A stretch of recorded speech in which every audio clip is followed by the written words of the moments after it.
Saludos, este es el grupo número 5 y le vamos a estar hablando sobre la introducción al estudio de la percepción y sus aproximaciones teóricas. Este grupo está conformado por Linosca Reyes, Lisbeth Ventura, Yamilet Santos, Braylin Castillo y su servidora Jennifer Espinal.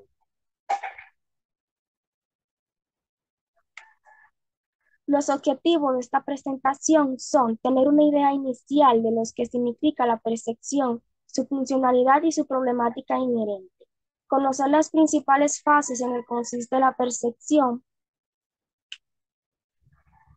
comprobar cómo la percepción ha sido durante largo tiempo objeto de estudio desde diversas disciplinas científicas, desde la filosofía inicial a las corrientes de investigación más actuales enmarcadas en el campo de la neurociencia, conocer los distintos enfoques metodológicos adoptados para estudiar la percepción, partiendo de los métodos psicofísicos hasta las técnicas más modernas como son las neuroimágenes.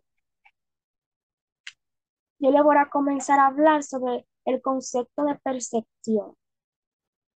La definición de percepción ha ido evolucionando a lo largo del tiempo hasta llegar a lo que se conoce como las experiencias y los procesos internos del organismo. Por ejemplo, en el planteamiento ecologista de Gibson se encuentra que la percepción es un proceso simple y que en el estímulo se encuentran toda la información necesaria sin llegar a los procesos internos posteriores. Este planteamiento se basa en las leyes naturales de cada organismo, que es la clave intelectual de la percepción para la supervivencia. Es decir, el organismo percibe aquello que puede aprender y que le es necesario para su supervivencia. También se encuentra el concepto de percepción de la psicología clásica de Neisser, el cual plantea que la percepción es un proceso activo en el cual el organismo crea un esquema con la información que contiene en su conciencia antes de percibir los estímulos del entorno. De esta manera, compara el estímulo con el esquema que se encuentra en su conciencia y plantea si puede aceptarlo o rechazar el estímulo de acuerdo a la estructura de su esquema. En la psicología moderna, en la, en la psicología moderna se encuentra que la percepción se puede considerar como la capacidad de los organismos para obtener información sobre su ambiente a partir de los efectos que los estímulos producen sobre los sistemas sensoriales, lo cual les permite interaccionar adecuadamente con su ambiente. Este planteamiento ha permitido ver el estudio de la percepción desde una manera multidisciplinar, es decir, desde un enfoque de la psicología, de la psicofísica, de la fisiología, de las neurociencias y de las ciencias computacionales. Las características de la percepción son que es subjetiva, ya que las reacciones a un mismo estímulo varían de un individuo a otro. Es temporal, ya que es un fenómeno a corto plazo. Es selectiva, ya que la percepción es una consecuencia de la naturaleza subjetiva de la persona, que no puede percibir todo al mismo tiempo y selecciona su campo perceptual en forma de lo que desea percibir. Aproximaciones teóricas al estudio de la percepción. Eh, eh, a lo largo del tiempo, una determinada parte de la teología de la filosofía se ha interesado por conocer cómo adquirimos conocimiento del mundo. En general, los distintos planteamientos teóricos sobre cómo ocurre la percepción han ido discrepando sobre una cuestión conceptuales básicas de manera contrapuesta. Por ejemplo, eh, Algunos pensadores han considerado que la percepción depende fundamentalmente de la naturaleza misma de nuestros sistemas perceptivos, mientras que los otros han defendido que son las características de los estímulos los que determinan el modo en que ocurre la percepción. Pero por otra parte, es posible de diferenciar el planteamiento teórico de carácter holístico a lo molar. La percepción es un proceso que debe entenderse de una forma integrada. Y teorías de carácter atomista o molar, las cuales mantienen que la percepción es el resultado de aspectos progresivamente complejos. Por último, también las teorías de la percepción se diferencian entre aquellas que enfatizan el papel de la información estimular y los patrones de activación de los sistemas sensoriales, y las que consideran que la percepción eh, es fundamentalmente el conjunto de conocimientos sobre el aspecto de los objetos, de las personas que disponen y que han adquirido a lo largo de la evolución o del tiempo. Antecedentes filosóficos de la percepción. El estudio de la percepción se remonta a la filosofía griega del siglo XIX. Así, Platón estableció que el alma era la que hacía posible la percepción, pero luego Aristóteles enfatizó el papel de los sentidos y la relación de ideas y de eventos. Posteriormente, Descartes también enfatizó el papel del alma y subestimó el papel de los sentidos. Pero contrariamente, el empirismo, que es una corriente que establecía que todo conocimiento era producto de nuestras experiencias y de la percepción a través de los sentidos. De esta manera, Locke, Locke propuso que la existencia de cualidades secundarias en los objetos que producen indirectamente ideas en los sujetos era lo que hacía posible la percepción. Uno de los más prometedores intentos de solucionar el problema de conocer el mecanismo responsable de la relación indirecta entre el estímulo y la percepción de sus propiedades vino de la filosofía, concretamente de la ley de energías nerviosas específicas de Jonathan Peter Muller en el 1826, que según el cual la percepción era posible a través de los 5 canales, los cuales eran el olfato, el oído, el tacto, el gusto y la vista.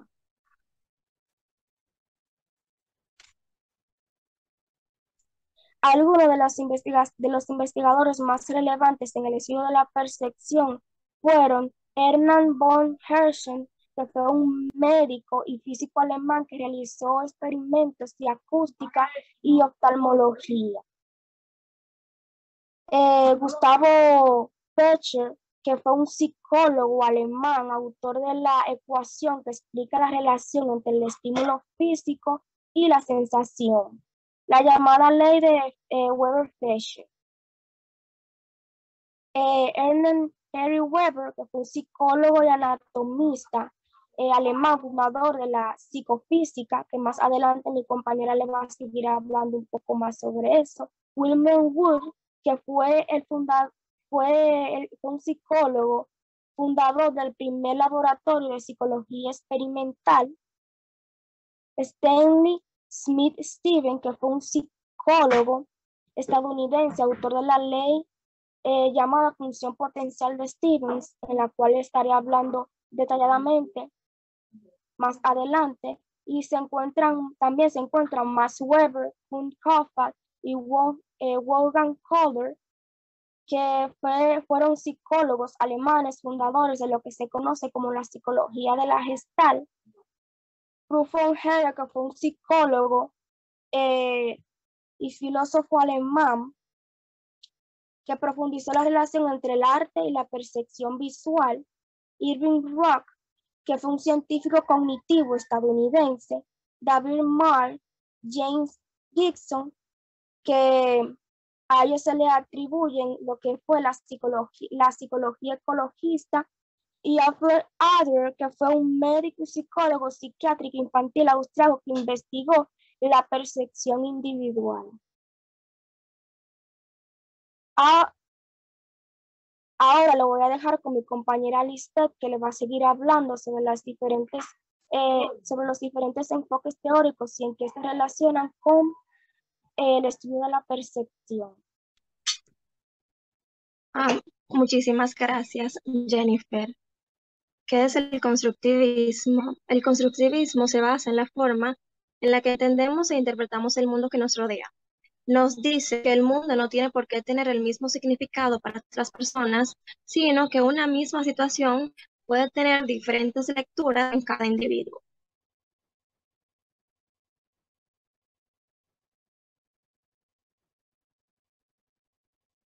¿Puedes cambiar la diapositiva, por favor? El constructivismo es una posición compartida por diferentes, no la anterior. El constructivismo es una posición compartida por diferentes tendencias de la investigación psicológica y educativa. Entre ellas se encuentran las teorías de Piaget, Vygotsky, Ausubel, Brunner y de la psicología cognitiva. El constructivismo plantea que cada alumno estructura su conocimiento del mundo a través de un patrón único, conectando cada nuevo hecho, experiencia o entendimiento en una estructura que crece de manera subjetiva y que lleva al aprendiz a establecer relaciones racionales y significativas con el mundo. Ahora sí puedes ir a la siguiente. Según el constructivismo, la percepción es una construcción de la mente, la cual depende de la experiencia propia del individuo.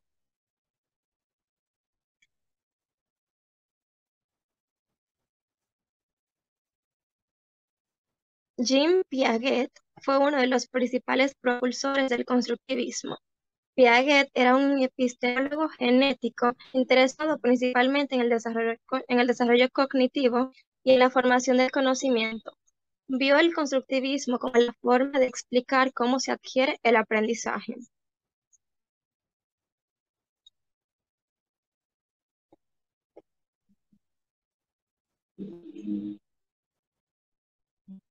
Jerome Brunner y Noam Chomsky sugieren que factores como el lenguaje y la experiencia previa están íntimamente relacionados con el desarrollo de nuevas estructuras mentales.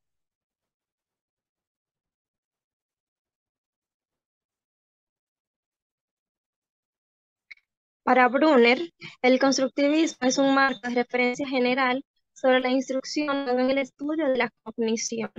La mayoría de los estudios de Brunner están ligados a las investigaciones hechas por Piaget en torno al desarrollo infantil.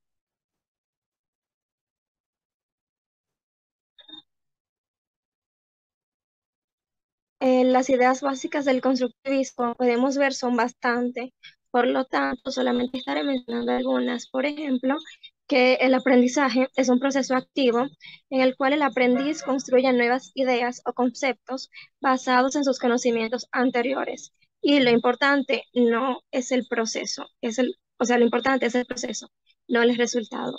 También nos dice que el sujeto posee estructuras mentales previas que modifican a través del proceso de adaptación y también que el aprendiz debe tener un rol activo. Puedes pasar a la siguiente.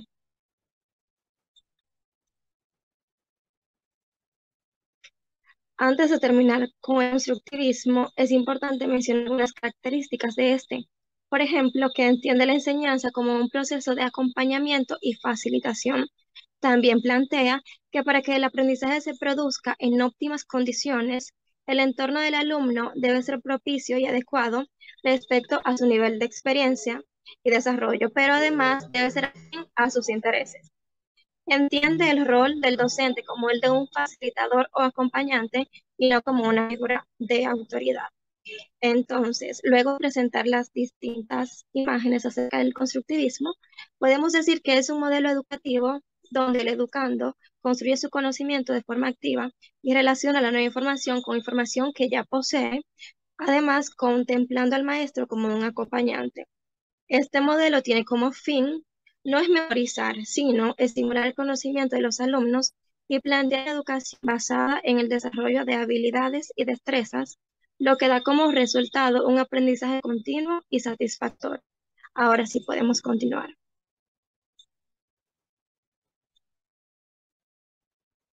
Adelante. El estructuralismo es una forma de sistematizar la ciencia y un método de análisis cultural que propone la idea de la estructura como parte de un todo.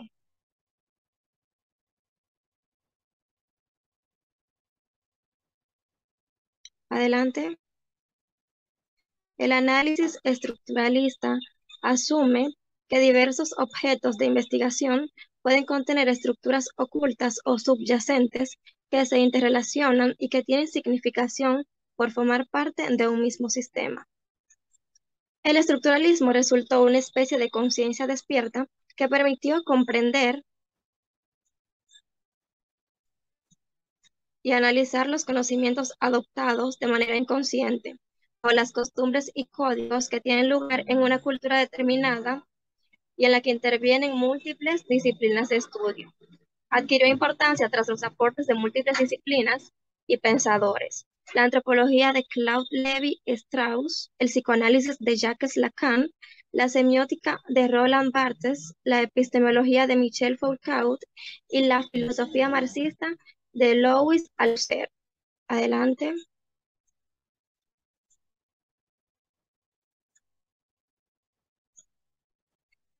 El estructuralismo tiene tres bases, que son estructuralismo lingüístico, antropológico y marxista. El lingüístico, que es del primero que vamos a hablar, está basado en las teorías de Saussure, quien sostenía que las personas logran entenderse al hablar porque la relación entre significante y significado se basa en convenciones sociales o estructuras, es decir, porque comparten los mismos códigos. El estructuralismo antropológico está basado en las teorías de Strauss, quien fue pionero en considerar el estructuralismo para analizar el ser humano y su vida en sociedad, lo que permitió detectar un sistema de parentesco a los que pertenecen los grupos. Y por último, el estructuralismo marxista, que es donde Karl Marx nos dice que la estructura no debe ser considerada con las relaciones visibles. Este pensamiento es la base del estructuralismo. Adelante. Entre las características del estructuralismo podemos mencionar que existe una estructura más allá del individuo. También que esta estructura condiciona y forma al individuo. Debe haber un reconocimiento de la propia estructura y, una vez reconocida, la estructura obedece a normas y leyes propias. Adelante.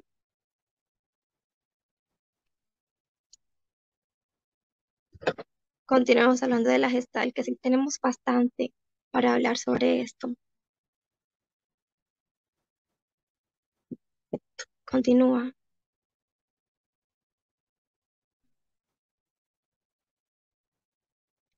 La psicología de la Gestalt es una rama de la psicología que se dedicó en sus inicios a estudiar específicamente acerca de las percepciones.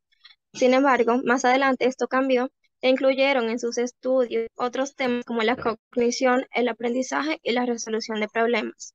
Tuvo sus inicios en Alemania gracias a algunos psicólogos que le siguieron a Ebbinghaus, Fechner, Weber, Stumpf y Kulp.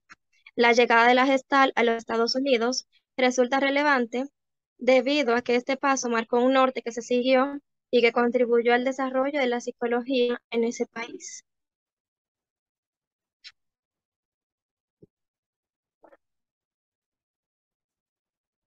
Las leyes de la Gestalt o leyes de la percepción son un conjunto de principios según los cuales el cerebro humano siempre te va a transformar u organizar los elementos que percibe en un todo coherente dotado de forma y de sentido. Las leyes de la percepción más importantes son, en primer lugar, tenemos la ley de cierre, que esta nos dice que la mente tiende a añadir los elementos que faltan para completar una figura que está incompleta. Tenemos la proximidad, que dice que los elementos que están a una distancia cercana suelen ser percibidos como un grupo o como un mismo objeto. La de continuidad nos dice que la mente tiende a seguir un patrón, aunque este patrón haya desaparecido.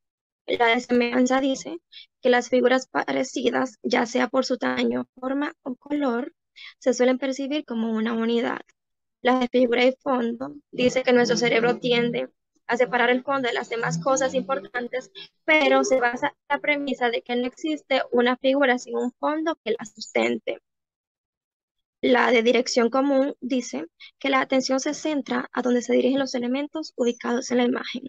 Y por último, la de simetría se basa en que nuestro cerebro percibe las imágenes simétricas como iguales y a la distancia como un solo elemento.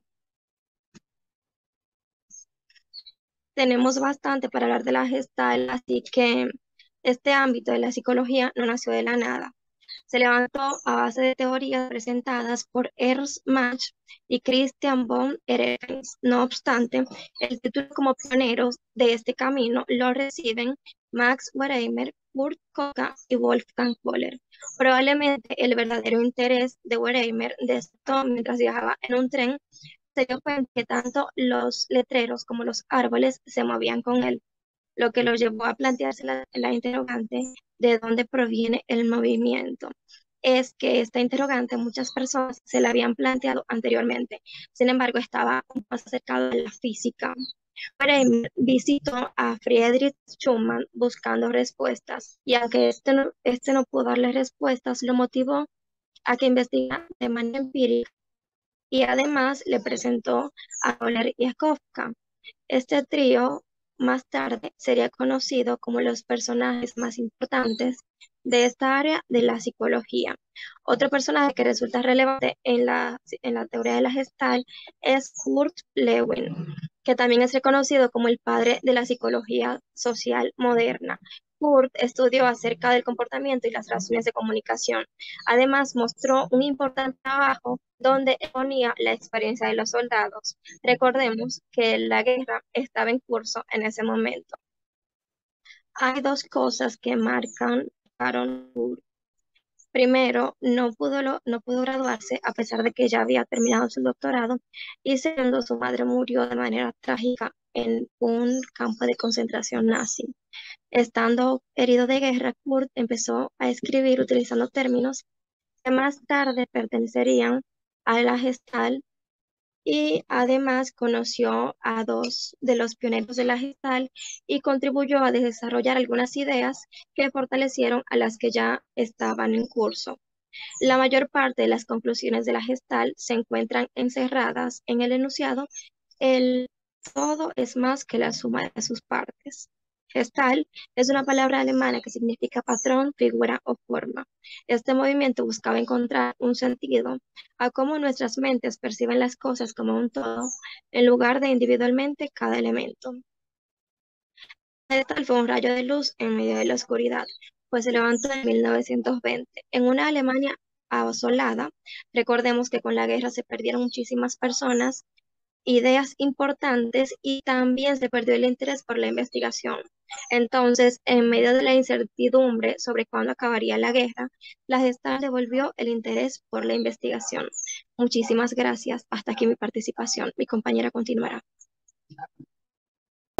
Buenas, mi nombre es Yamile Santos y voy a continuar hablando sobre la ecología perceptiva. Este planteamiento, también llamado de la percepción directa, está relacionado fundamentalmente con el trabajo de Gibson. Gibson es un autor conductista que consideraba que la percepción está determinada únicamente por el complejo y continuamente cambiante patrón luminoso que llega hasta el sistema visual procedente de los distintos objetos que conforman nuestro entorno, también llamado disposición óptica. De acuerdo con Gibson, la disposición óptica cambia continuamente, pero no lo hace al azar, por lo que proporciona información invariante acerca de la disposición de los objetos en el espacio. Gibson defiende que la percepción ocurre porque los sistemas sensoriales están adaptados a las características de la información estimular para captar de forma directa la información invariante proporcionada por esta. La siguiente diapositiva, por favor.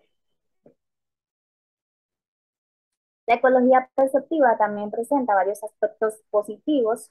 Por una parte, Gibson puso el acento sobre el problema que constituye explicar cómo conseguimos tener una percepción exacta, rápido y constante, a pesar del continuo cambio de la información que recibe nuestro sistema visual.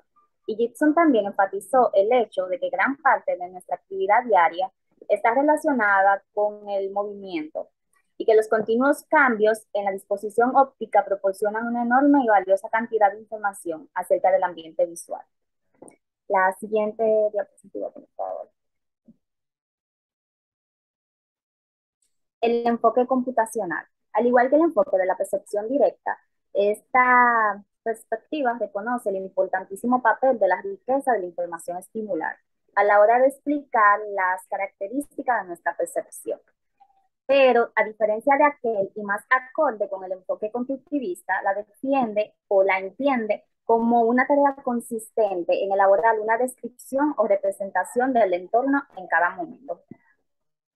David Marr es un autor que considera que cualquier sistema, en la que estaba, por favor, eso.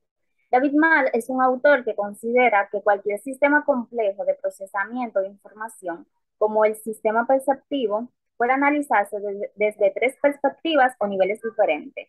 El nivel computacional es el primero. Este hace referencia a los cómputos o operaciones básicas que tienen lugar entre la información de la que se parte y el resultado que se obtiene.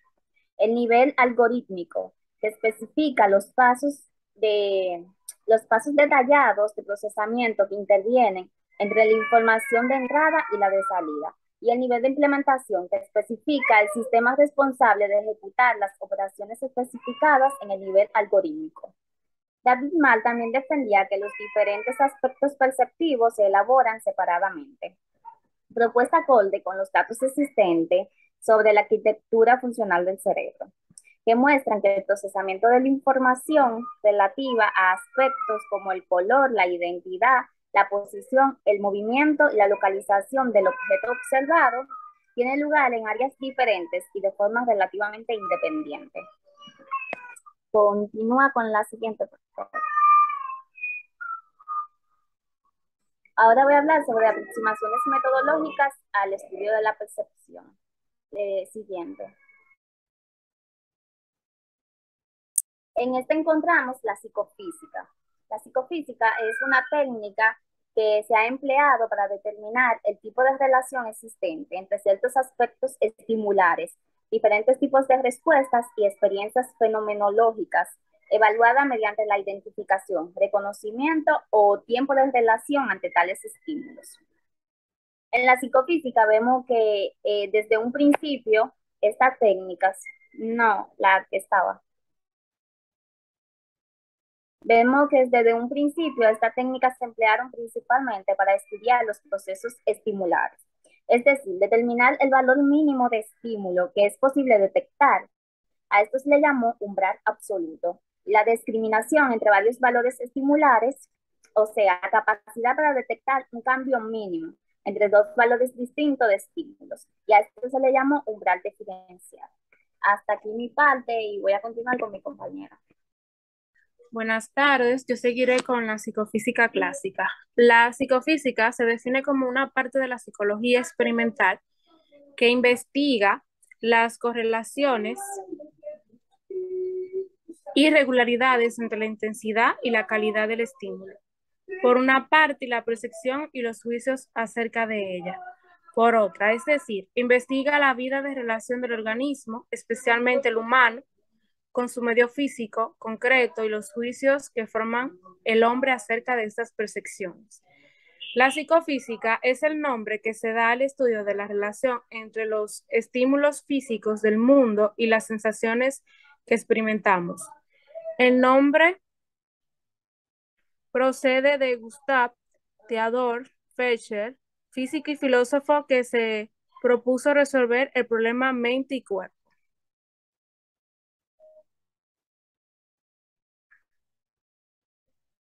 Teoría de detección de señales. Esta teoría es un sistema de análisis de toma de decisiones desarrollado durante los años 50 y 60 del siglo pasado, que ha tenido una gran repercusión en medicina y cada vez más futuro en oftalmología.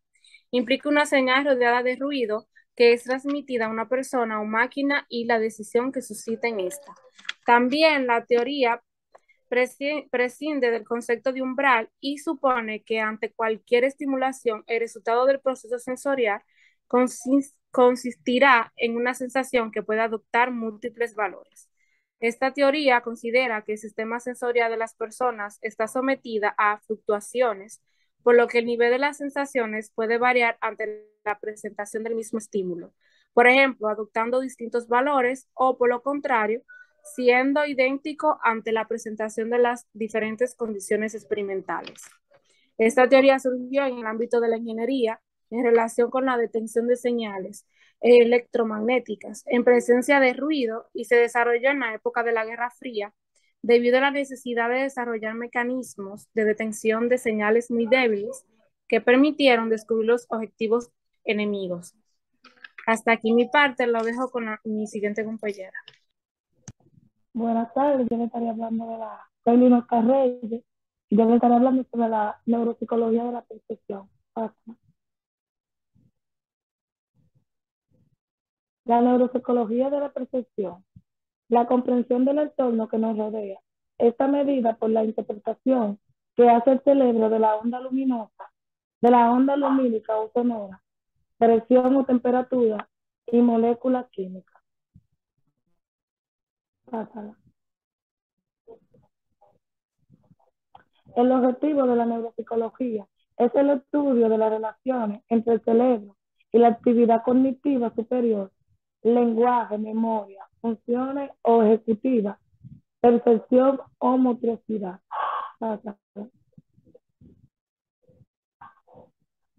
La característica.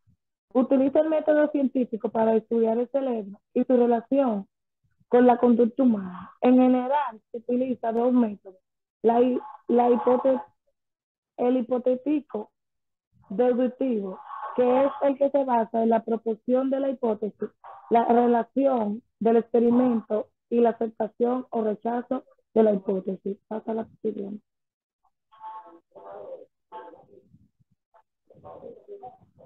La neuropsicología cognitiva no se preocupa de la localización, sino del funcionamiento de la mente, a dar explicaciones al sistema del sujeto con las lecciones cerebrales que afectan los procesos psicológicos normales.